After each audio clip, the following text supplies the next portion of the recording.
Hello everybody, Corey from Casa Larga here. Thank you for joining us for our very first virtual tasting series video. We are going to be going through virtual tastings over the next couple of weeks, posting a new video each week. It'll be on our social, it'll be on our website. You can grab these wines and you can either follow along the video with us. You can just follow along. We're going to be talking about new releases and kind of what's happening here at the winery if you want some information on what's going on with us right now. And you can also send this video around to your friends, do a virtual tasting with friends or family, and change it up a little bit as we're all social distancing here. We figured to kick off our virtual tasting series is that one, I chose my favorite wine, which is Rosé. But we also know that it's Rosé season and we think that it's going to be the perfect time to start with this. We also have a brand new release. We have our 2019 Dry Rosé, brand new vintage release back in stock. So we're super excited to be able to talk to you about that and get it out the door so that you can try it. We know a lot of people wait for it this time of the year. It's one of our hallmark, our flagship wines. So we're excited that we were able to get it done and out for you. As we work through our tastings today with our rosés, we're actually going to try 3 rosés that Casa Larga makes here. Our Dry Rosé, which again is that brand new 2019 release, our Rosé Pinot, and our Estate Rosé. And before we get into that, I just wanted to go through a few things on kind of what rosé is. So rosé is a term that kind of hangs out in the middle. It is used to describe anything that is essentially, for lack of an official term there, anything that is a pink wine. There is no perfect way to do that, and there is nothing that says how pink your wine has to be. So that's why you see rosés as every shade, every flavor. We also get asked a lot, aren't rosés sweet? And of course they can be. But they are not sweet. You can have dry ones, you can have medium dry, and of course you can have your sweeter ones. So there is a rosé out there for everybody, which is the best because rosés are great. They're also a universal pair. They go well with a lot of different things. So there is a rosé out there for everybody's taste. In order to get a rosé like this, we also get a lot of questions is how do you get that color? Obviously there's a lot of different shades of grapes, whether they're white, green, red, purple, pink, and so we get a lot of questions on what goes into that. Your rosé wines are made with red grapes, so they start as a red grape, but of course they go through a little bit of a different process. Normally with your red wines, your juice is going to stay with those skins for a little bit. It's going to soak there for your red wines, usually a good bit of time. Gets you those really nice dark red tones, nice tannins, great flavor and great body. For rosés, though, we really don't want any of that, or not much of it. We're looking for just to get a nice little shade of pink to them.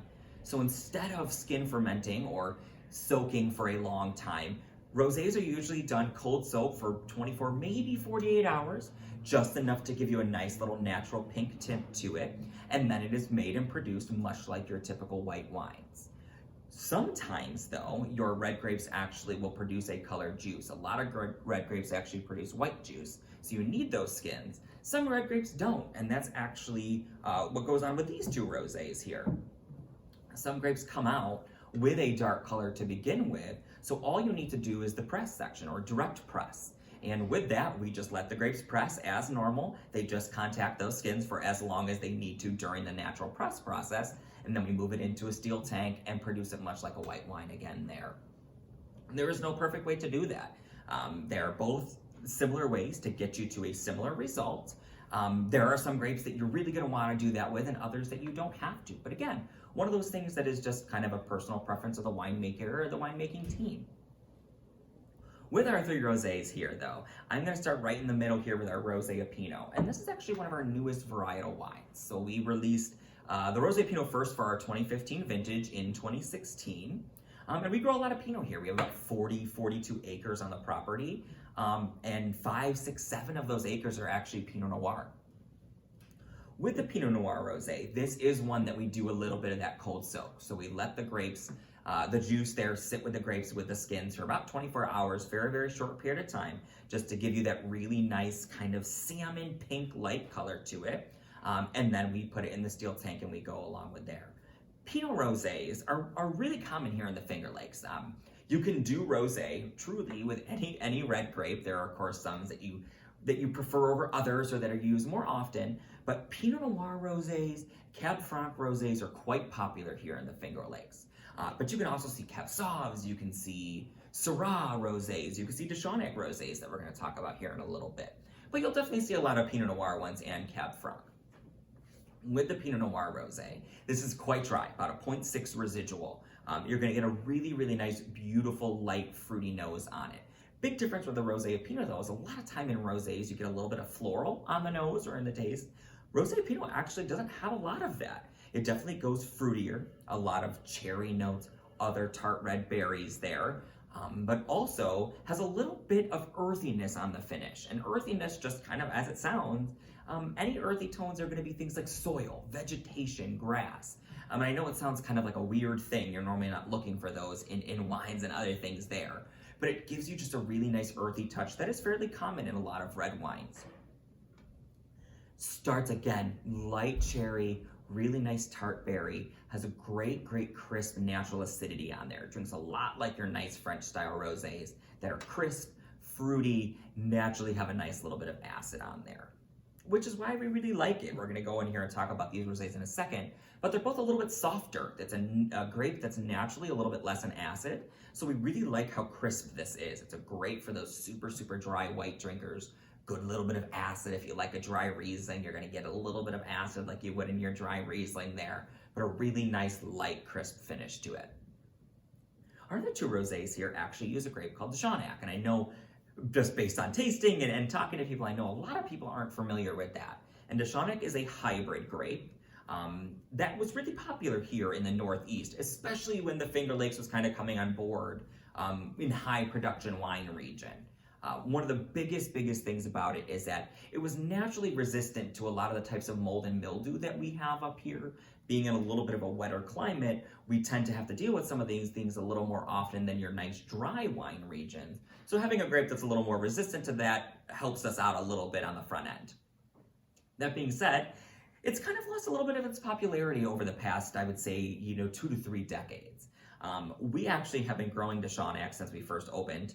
We first planted these in the late 70s, have been making a rosé with it since the early 80s, and we're still making it to this day. But during that whole time, we actually only had one Deschanel rosé, which is the dry rosé here. This is one of those grapes that we go direct press with, so the juice that you're seeing, the color that you're seeing, that is just from the pressing process. It's got a little bit of a deeper pink than the Rosé of Pinot here. It's more kind of right in the middle though. Those really nice bright pink tones that you see. Kind of looks very much like a flower, very fruity, beautiful, beautiful shade of pink on there. This is also another dry Rosé. So the residual is a 0.9, so it's not much different than the Rosé of Pinot. Big difference though, naturally low in acidity. So while they're similar, this is much softer, doesn't have that quite dry, crisp acid to it.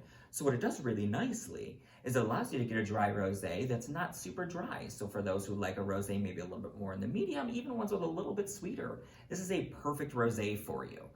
It is super, super fruit forward. The hallmark on this one is how fruity it is. Normally your rosés are very light. This has a ton of flavor to it. You're gonna get a great, beautiful fruity aroma to it, great strawberry, raspberry, other red berry tones throughout, with just a super, super soft, easy finish. It is one of our most popular wines that we have here. It's delicious. It's our biggest release of the year. People always are waiting for this one. And that's just because it's such a nice, easy rosé. You can find tastes who like a lot drier wines or a lot sweeter ones, even right in the middle. And most people will find something about this wine that they appreciate. Super, super versatile. Now, last year, which would have been from our 2018 growing vintage, but released last year, we actually did release a new rosé called Estate Rosé. And this was one where our winemaking team actually decided they wanted to cold soak Deschanel, but they wanted to do it for even longer than your normal wine, so normal in that 24 to 48 hours. This one actually gets upwards of 3+ days on the cold soak there. And it does a few things for us. Right off the bat, you'll notice it's much, much darker. This is almost going towards a red wine. In terms of color, you can see it's still translucent, still light. You put it in that glass, you can still see your paper through it and everything, but a much darker color than your other rosé, and that's pretty much exclusively from that skin contact. What it's also gonna do is it's still gonna give you your beautiful strawberry and raspberry notes, but right around the end gives you a little extra body. Skins will help add tannin, help add a little extra body to your wine. So this rosé has a little bit more body than what you would expect, especially for your typical rosé. It also adds a touch of creaminess. Sometimes tannin in red wine, if you're familiar, gives you a little bit of creaminess. Also could have a little earthiness, much like that Rosé Pinot does. But what it does is you'll notice is a lot of the finish on rosés are very light and crisp, as intended. This one is going to give you a little extra body. So if you're a red wine drinker and rosés end up being just a little bit too light for you, the Estate Rosé actually might be a great option. Gives you a little more body, still nice and fruity, but a little more weight behind it. And again, drinking more towards like a typical red wine while still being done in that light fruity rosé style. The best thing about rosés, other than them being good to drink all the time, there is a reason rosé all day is a huge thing, and that's because you can drink it anytime, anywhere, with anything. That's what the popularity is, and they are good any time of the year. So while of course we do them in spring and summer, drink a rosé in the winter, they're still fine. They're good any time of the year. When you are pairing rosés, the great thing is they're very easy. Rosés are gonna go well with just about everything. You want to stick to one perfect for brunch. So things like quiche, crepes, if you're doing fruit-covered waffles, just doing fruit platters or omelets, anything with that, rosés are going to be great for. When you're going to ones that are a little more acidic or a little more creamy, like our Rosé Pinot or the Estate Rosé, looking towards Mediterranean. So great Italian foods using a lot of olive oil, garlic, pizza. Pizza and rosé are the best pairing in the world. I'm biased because that's my favorite pairing, but it is the best pairing in the world. Rosé and pizza are perfect. But you can also do it with pasta. You can do it with some Greek cuisine. So if you're doing like hummus or things along those lines, anything with a lot of garlic, a lot of olive oil, really, really great with rosés. If you're looking to stick with something like meat, use a lighter one. So chicken is always a popular one. Some duck is really popular. Fish is also really popular. You could do salmon, which is, again, one of my top favorite pairings with this. But other types of fish are really great too. Great with sushi, especially your nice crisp rosés. So the easiest thing about it is that it goes with everything. But with pairings can kind of be intimidating. And what I try to say is that if you like the wine, you like the food, they go together, it's a good pairing for you. Of course, we can recommend some things, but the best part about wine is trying different foods, different wines, and figuring out what you like the best, which is the reason why we love wine. It's so versatile, it's fun, it's delicious, but it's really, really cool to see how different tastes evolve and how different foods and different wines end up going really, really well together, which is awesome. With our rosés, if you're looking to get one here because you decided you really want to try one after we've talked about it, or you know you love these rosés and you just want to restock, we are here. You can shop online 24 hours a day, www.casalarga.com. You can choose shipping, local delivery, and even pickup. Curbside pickup, we're here 12 to 4 Monday through Saturday to do that for you. If you want to call and place an order, feel free. We're at 585-223-4210, and you can choose option 2. But again, website's open 24 hours if that's easier for you. You can take care of that at any time. We'll come in and then we'll take care of the order for you. As I was saying before, this is the first in our series of many, so keep an eye out. We are on Facebook, we're on Instagram, we're on Twitter. We also have an e-blast list that we will be posting these things on. They will also be right up on our website, so you can view it anytime, share them with anybody, and they will always be there for you. As we move forward, before we wrap up for today, I did just want to take a quick second to say thank you. A ton of people out there that we need to thank right now, and I'm sure we'll miss some. But we really just want to say thank you first and foremost to the essential workers.